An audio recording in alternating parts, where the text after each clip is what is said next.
بسم اللہ الرحمن الرحیم، السلام علیکم ناظرین، کیسے ہیں آپ؟ خیریت سے ہیں؟ ٹھیک ٹھاک ہیں؟ پاکستان میں ایز یوزل ہم نئی جب بھی میں بات کرتا ہوں میں سٹارٹ کرتا ہوں کہ بھائی یہاں پہ بڑی سیاسی ہلچل چل رہی ہے. یہاں پر ہر ہفتے ایک نئی سیاسی کیمپین ہوتی ہے جس کو ہم دیکھ رہے ہوتے ہیں.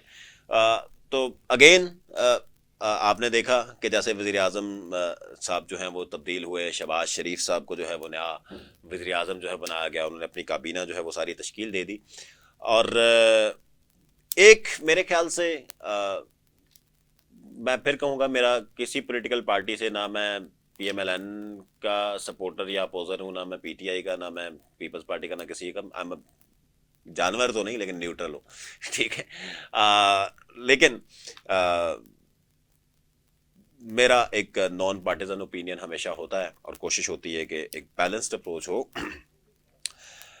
شہباز شریف صاحب نے آ کے جو پہلی تقریر کی بینگ اے پرائم منسٹر، میرے خیال سے بڑی اچھی تقریر کی. انہوں نے اپریشیٹ کرنا چاہیے، بنتی ہے اپریسیشن. کیونکہ ایک تو اچھی بات یہ کہ انہوں نے کسی کے خلاف بات نہیں کی. انہوں نے یہ نہیں کہا کہ ہم نے تو پی ٹی آئی کو گرا دیا، ہم نے عمران خان کو گرا دیا، ہم نے یہ کر دیا وہ کر دیا.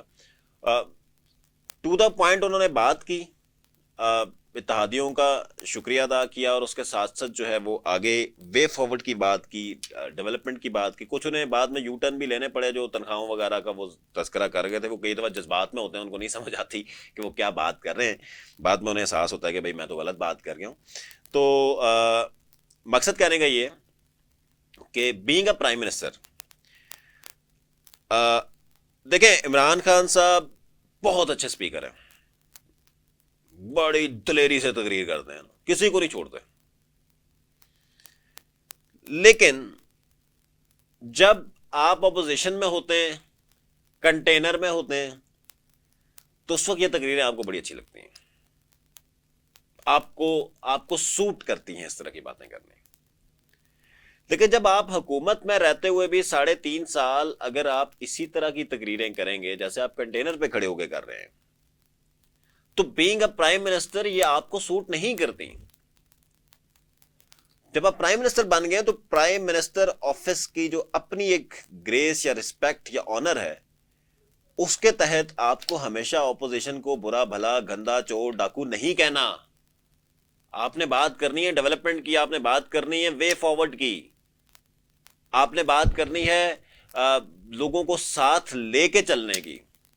کیونکہ آپ خود ہی کہتے ہیں نا کہ پرائم منسٹر جو ہے وہ باپ ہوتا ہے، ایک قسم کا باپ کا رول پلے کر رہا ہوتا ہے. تو باپ کا کام تو یہ ہوتا ہے نا کہ وہ تمام کے تمام جو گھر کے بچے ہوتے ہیں ان سے مشاورت کرتا ہے، ان کو ساتھ لے کے چلتا ہے.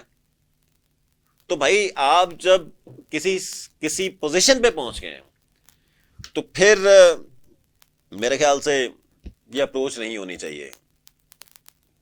میں یہ کر دوں گا، میں وہ کر دوں گا، میں ڈاکو چور فضلو blah blah blah whatever you are seeing. I don't want to repeat ایوری تھنگ. میرے خیال سے تھوڑی سی نا ڈس گریس ہو رہی تھی وہ پوزیشن. کاش کہ آپ وہاں بیٹھ کے ڈیولپمنٹ کی بات کرتے. عمران خان صاحب کی بات کر رہا ہوں. تھوڑا سا لوگوں کو ساتھ لے کے چلتے، تھوڑا سا لوگوں کو اونرشپ دیتے چیزوں کی، تو شاید یہ حالات نہ آتے. ہمیں خود ذاتی طور پہ بڑا افسوس ہے کہ عمران خان صاحب نے اتنی سٹرگل کی اور اس سٹرگل کے بعد وہ 3.5 سال نہیں لگا سکے. وہ مشکل، اور ڈیلیور بھی نہیں ہو سکا اس طریقے سے. اور اب آپ آگے کہہ رہے ہیں جی اتحادیوں نے مجھے نہیں کرنے دیا، اداروں نے مجھے نہیں کرنے دیا. کبھی آپ ایک ادارے کی بات کر رہے ہیں، کبھی دوسرے کی کر رہے ہیں، کبھی تیسرے کی کر رہے ہیں. بھئی یہ وہی اتحادی ہیں یا وہی الیکٹیبلز ہیں کہ جب آپ کے پاس یہ الیکٹیبلز آئے تھے تو آپ کہتے تھے آج ہم نے اتنی وکٹیں گرا دی ہیں فلانی جگہ پہ، آج ہم نے اتنی وکٹیں گرا دی ہیں فلانی جگہ پہ فلانی پارٹی کی. تو آج وہی اتحادی یا وہی جو آپ کے ادھر ادھر سے آئے ہوئے الیکٹیبلز ہیں، وہ اگر آپ کو چھوڑ کے جا رہے ہیں تو اس میں قصور میرے خیال سے آپ کی لیڈرشپ کا ہے کہ آپ نے اپنے نظریاتی ورکر کو کمپرومائز کیا اور ادھر ادھر سے آئے ہوئے چند دنوں والے الیکٹیبل کو پریفر کیا. تو جب آپ ان کو پریفر کر رہے ہیں تو انہوں نے آ کے اپنے 3.5 سال لگائے، حکومت انجوائے کی، منسٹری انجوائے کی، اور اس کے بعد انہوں نے کہا ٹاٹا بائے بائے، ہمارا کام پورا ہو گیا، ہم آگے چلیں گے کسی اور کی طرف. یہاں پہ اگر نظریاتی ورکر ہوتا تو وہ شاید نہ کرتا. خیر، شہباز شریف صاحب آئے. شہباز شریف صاحب نے بڑی پازیٹیو تقریر کی، اور ہمیں اپریشیٹ کرنا چاہیے. ہماری افیلیشن ہو کسی سے نہیں ہو، اچھی باتوں کو ہمیں بالکل اپریشیٹ کرنا چاہیے.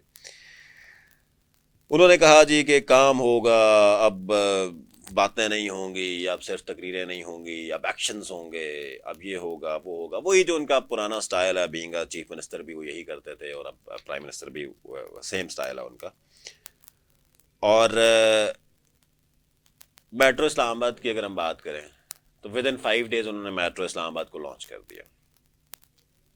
5 to 7 days. میں پھر بات کروں گا عمران خان صاحب کی. یہ میٹرو وہ ہے جو 70% کمپلیٹ تھی پچھلے دور میں. کیا 30% کمپلیٹ کر کے آپ اپنی تختی نہیں لگا سکے اس کے اوپر؟ اب میں اس کو کیا کہوں، انکمپیٹنس کہوں، آئی ڈونٹ نو، مطلب مجھے کیا کہنا چاہیے اس پہ. یہ ایک تیار پروجیکٹ تھا جس کو آپ کیش کرا سکتے تھے، آپ نے نہیں کرایا. اگلے نے آ کے 5 دن کے اندر اندر لانچ کر دیا اس کو. ایکسپریس وے پچھلے دور سے دھڑا دھڑ کام اس پہ چل رہا تھا، اس دور میں ابھی تک وہ کمپلیٹ نہیں ہو سکا. کئی ایسے پروجیکٹس ہیں کہ جو بنے بنائے تھے، ان کے اوپر صرف تھوڑا سا 30% کام رہ گیا تھا، اس کے اوپر آپ نے فنیشنگ کرنی تھی، اپنا اس کو کیش کروانا تھا. پولیٹیکل، اگر آپ پالیٹکس کو سمجھتے ہیں تو اس میں مائلیج جو ہے وہ آپ کو مل سکتی تھی. بٹ دا تھنگ از کہ وہ ظاہر ہے آپ کی اپنی مخالفت ہے، اپنی پریورٹیز ہیں، whatever you are doing it's your choice. لیکن میں ویل وشر ہوں آپ کا بھی، اور کیونکہ بڑی اسٹرگل کی عمران خان صاحب نے زندگی میں، ابھی بھی کر رہے ہیں، لیکن شاید وہ اسٹرگل کرنے کے بعد بھی اس طرح پرفارم نہیں کر پائے، ٹیم بلڈنگ نہیں ہو سکی شاید اس طرح کی، اور الٹیمیٹلی جا کر یہ ساری سچویشن کو جو ہے وہ بھگتنا پڑا. میرے خیال سے آنے والے چند دنوں میں یا مہینوں میں شاید نئی حکومت کے پاس، یا اسپیشلی شہباز شریف کی یہ بات تو کی جاتی ہے کہ یار he is a very good administrator. No doubt he is a very good administrator. لیکن ایک تو یہ ہے کہ ٹائم بڑا کم ہے. کیا اتنے ٹائم میں کچھ ڈلیور ہو پائے گا کہ نہیں ہو پائے گا؟ دوسری امپورٹنٹ چیز یہ ہے کہ جو اوور آل اکنامک سچویشن، جو ایک کرائسس چل رہا ہے پاکستان کے اندر، اس کو کیسے آپ میٹ کریں گے؟ اگلا بجٹ آپ نے دینا ہے، آپ کیا ریلیف دیں گے لوگوں کو؟ جو خود ہی جو بات آپ کے مفتاح اسماعیل صاحب نے کی کہ یہ پاکستان کا سب سے بڑا خسارے کا بجٹ آئے گا، تو اگر یہ سب سے بڑا خسارے کا بجٹ آئے گا تو آپ پھر ریلیف کیسے ایکسپیکٹ کر رہے ہیں لوگوں کو دینا؟ تو یہ ساری چیزیں بڑی چیلنجنگ ہوگی شہباز شریف صاحب کے لیے بھی. لیکن ایک پازیٹیو چیز ضرور ہے کہ ابھی تک بہت زیادہ ہمیں وہ سیاسی نعرے یا سیاسی وہ جو ہوتا ہے کہ لیگ پولنگ اور اس نے یہ کر دیا تو اس نے یہ کر دیا، وہ ہمیں نہیں نظر آیا. بلکہ ابھی تک یہی ہے کہ خاموشی ہے اور کام چل رہا ہے. اتحادیوں کو کتنا عرصہ ساتھ چلا سکتے ہیں یہ بھی بڑا میٹر کرتا ہے. اتحادی کتنا آپ کو سپورٹ کرتے ہیں. ظاہر ہے اکیلے آپ تو جو کر سکتے ہیں کریں گے، کیا کابینہ کے ممبرس بھی ویسے ہی پرفارم کریں گے کہ نہیں کریں گے؟ تو یہ بڑے چیلنجز ہیں. بہرحال let's hope for the best کہ انشاءاللہ پاکستان، سب سے پہلے پاکستان کی ہم بات کریں گے کہ پاکستان جو ہے اس میں حالات بہتر ہو جائیں، اللہ کرے کوئی اسٹیبلٹی آ جائے، کوئی عوام کے مسائل حل ہو جائیں، کوئی غریب کے مسائل حل ہو جائیں، کوئی اداروں کی جو ہے وہ ریفارم ہو جائے. وہ کوئی بھی آ کے کرے، مقصد یہ ہے کہ پاکستان کے اندر جو ہے وہ بہتری لانا اور لوگوں کو جو ہے وہ ترقی کی طرف جو ہے وہ لے کے جانا. دیکھتے رہیے Info News network. Thank you very much.